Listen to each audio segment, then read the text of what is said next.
Hello guys, कैसे हो सभी। तो आज मैं छोटी सी स्टोरी लेकर आई हूँ जो आपको बहुत ज़्यादा पसंद आने वाली है। और पसंद आएगी तो आप ज़रूर उसे शेयर कर देंगे, ये मेरी गारंटी है। तो चलिए ज़्यादा वक्त ज़ाया ना करते स्टोरी को स्टार्ट करती हूँ।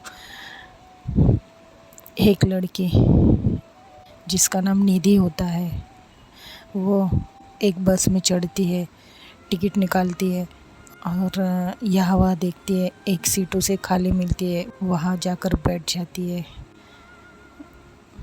बैठती है, अपनी बैग को साइड में रखती है, कानों में हेडफोन लगाती है और अपनी आंखें बंद करके वो एक गहरी सोच में चली जाती है।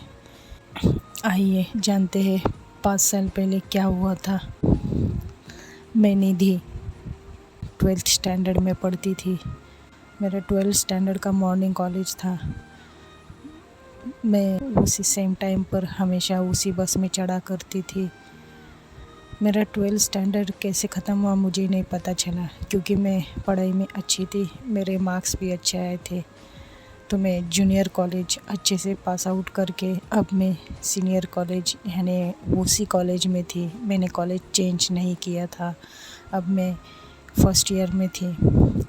फर्स्ट ईयर में जब गई तब भी मेरा मॉर्निंग कॉलेज था। तो मैं हमेशा की तरह बस में चढ़ी। मेरे पीछे और एक लड़की चढ़ी जो बहुत ही ज़्यादा हड़बड़ी में चढ़ रही थी। उसके पास जो छोटे पैसे थे वो पूरे बस में गिर जाते हैं। मैं पीछे मुड़कर देखती हूँ क्योंकि मुझे पैसों के गिरने की आवाज़ आई थी। तो मैंने सोचा पता नहीं क्या हुआ है, इसलिए मैं पीछे देखती हूँ। पीछे देखने के बाद एक लड़की मुझे दिखाई देती है जो बहुत ही ज़्यादा खूबसूरत थी और उसने वाइट कलर की कुर्ती और ब्लू जीन्स डाली थी और वो भी शायद कॉलेज स्टूडेंट ही थी। जो पैसे गिरे थे मैंने उसे उठा कर दिए क्योंकि वो मेरे पैरों के पास आकर गिरे थे। वो लड़की मुझे मुस्कुरा के थैंक यू बोलती है और हम दोनों आगे बढ़ते हैं बस में चढ़ने के लिए। जब हम देखते कि 2 सीट वैसे भी खाली थी, हम दोनों बाजू बाजू में बैठे थे। मैंने टिकट निकाला तो वो लड़की ने उसी स्टॉप का टिकट निकाला। तब टिकट निकालने के बाद थोड़ी सी हम दोनों में बातचीत होने लगी क्योंकि हम दोनों एक ही बस स्टॉप पर उतरने वाले थे। तो मैंने खुद पूछा कि नेशनल कॉलेज, तो उसने भी बोला यस मैं भी नेशनल कॉलेज से हूँ और तुम्हारी क्लास कौन सी है। तो मैंने भी कहा मैं फर्स्ट ईयर में पढ़ती हूँ। तो उसने कहा जी मैं अभी 12th क्लास में पढ़ रही हूँ। तो उसने बोला अच्छा। तो ऐसे ही इनके दिन ब दिन दोस्ती बढ़ती जाती है क्योंकि हमेशा का वही बस सेम बस थी उनकी। हमेशा उसी बस स्टॉप पे चढ़ना और उसी बस स्टॉप पर उतरना, ऐसा इनका दिनचर्या बन गई थी। अब वो लोग कॉलेज में भी मिलते थे। तो एक दिन होता ये है, वो लड़की क्रिश्चियन थी और निधि यूपी से बिलोंग करती थी। जो निधि है वो बस में चढ़ती है और उसके पीछे वही लड़की चढ़ती है और ये लोग हमेशा की तरह एक ही सीट पर बैठ जाते हैं। आज वो लड़की कुछ परेशान लग रही थी। निधि ने उसको उसके परेशानी का कारण पूछा तो वो लड़की बताती है कुछ नहीं, वो एक्चुअली हमें कुछ दिनों के लिए गांव है वहाँ जाना है। लड़की निधि ने कहा गांव जाना है, पर क्यों ऐसे ही अचानक। तो वो लड़की बोलती है क्योंकि मेरे कज़िन की शादी है तो इसके लिए हमें जाना है। तो निधि ये बात सुनते ही वो भी सैड हो जाती है। अब उसे पता चलता है कि स्वीटी क्यों नाराज़ है। जी हाँ, उस सेकंड लड़की का नाम स्वीटी था। तो वो जो निधि है वो सैड तो होती है लेकिन स्वीटी को अपनी सैडनेस दिखानी नहीं थी। इसलिए निधि ने कहा तो अच्छी बात है ना, गाँव होके आना, अच्छे से शादी एंजॉय करके आना, उसमें सैड होने वाली कौन सी बात है। तो स्वीटी बोलती है अच्छा तुम्हें कुछ नहीं लग रहा है, मैं पूरे 10 दिन के लिए जा रही हूँ। तो निधि बोलती उसमें परेशान होने वाली कौन सी बात है, वैसे निधि तो परेशान हो ही रही थी, उसे भी बुरा लग रहा था क्योंकि 10 दिन तक अब ये लोग मिलने नहीं वाले थे।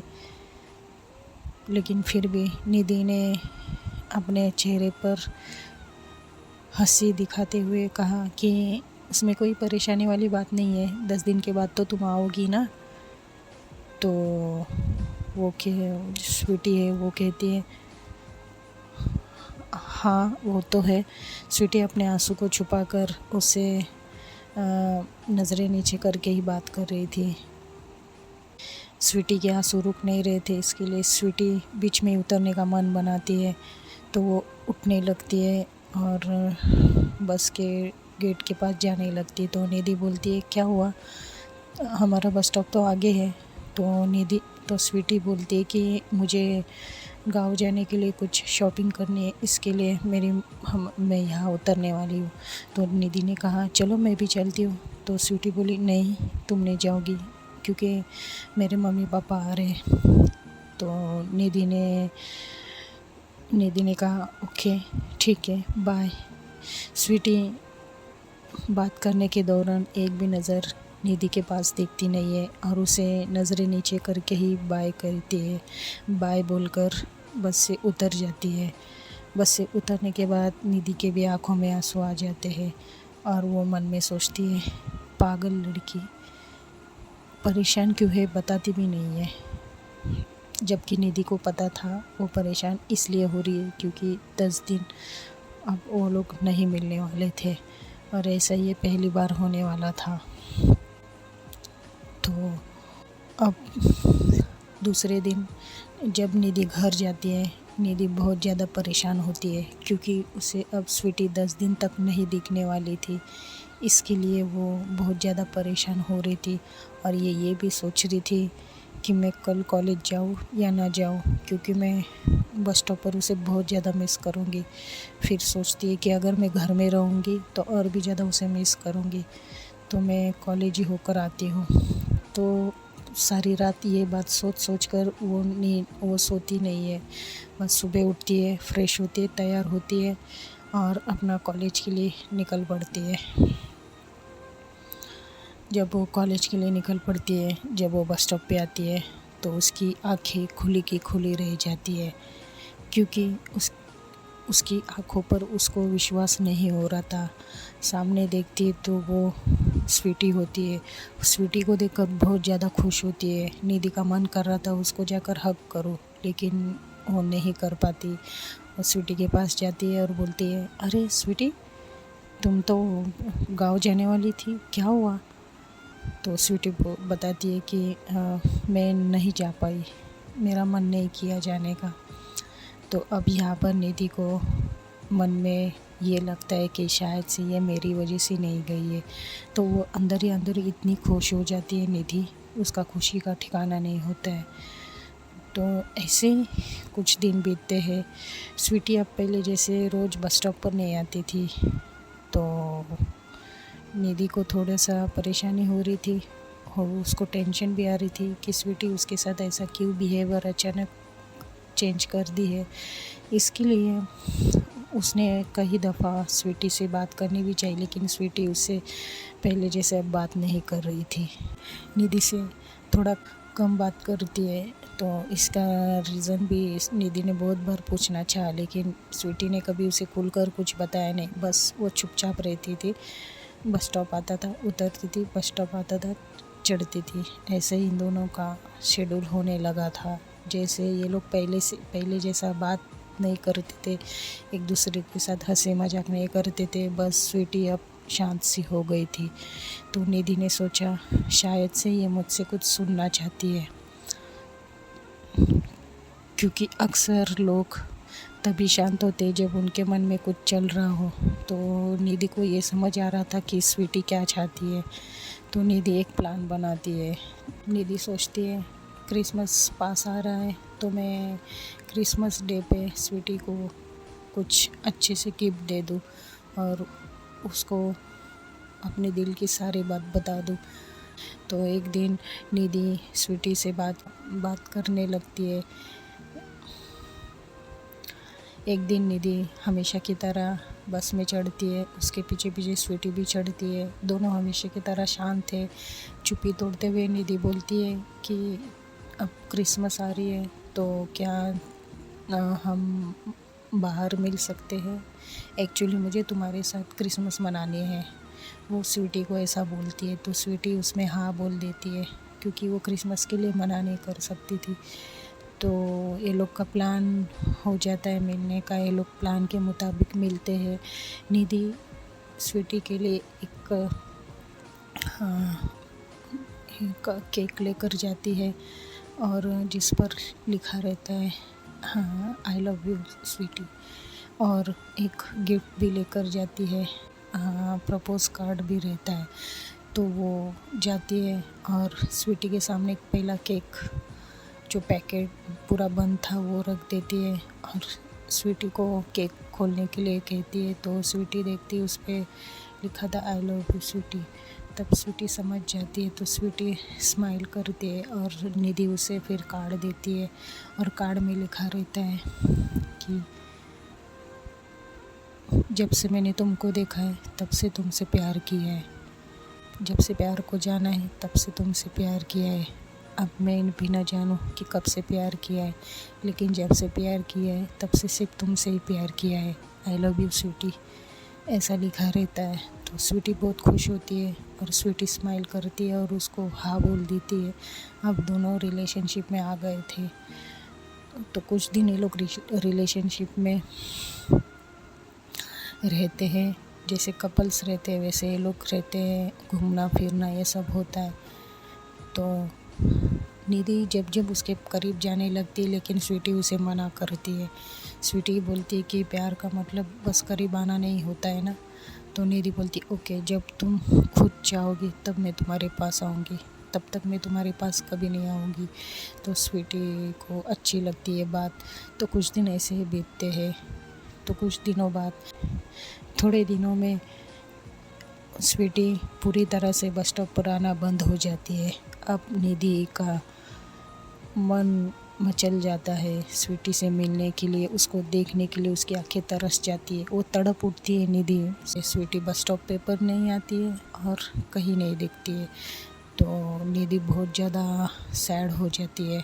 निधि सोचती कि कहीं स्वीटी को कुछ बुरा तो नहीं लगा मेरी बात का, किसी बात का।